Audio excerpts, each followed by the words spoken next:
We all have been chasing this feeling of expansion and we just don't know it yet.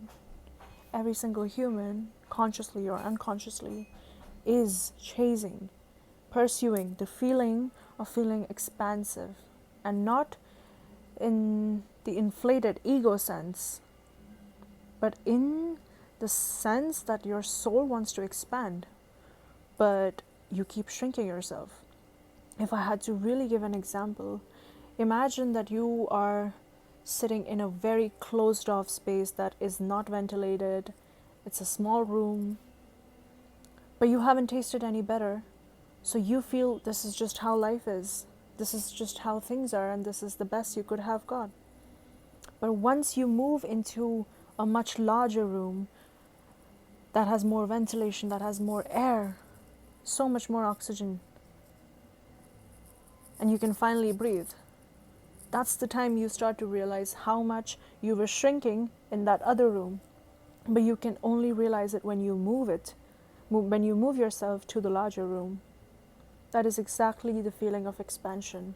And we only realize how much we have been shrinking the moment we learn to expand.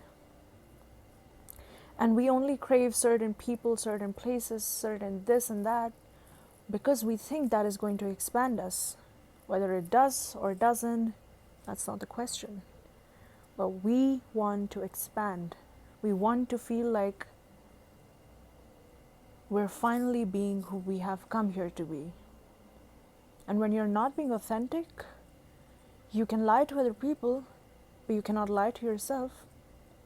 You know it. Deep down, your observer, the inner observer within you, is watching everything. What you're doing in private, the inner observer is watching that. And when you finally allow yourself to show up for yourself, the inner observer is watching that as well. When you finally allow yourself to be authentic, when you finally allow yourself to expand, the inner observer watches that as well.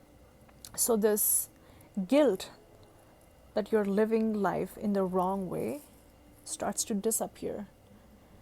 And the feeling of expansion, the feeling that you're finally being who you have come here to be, starts showing up.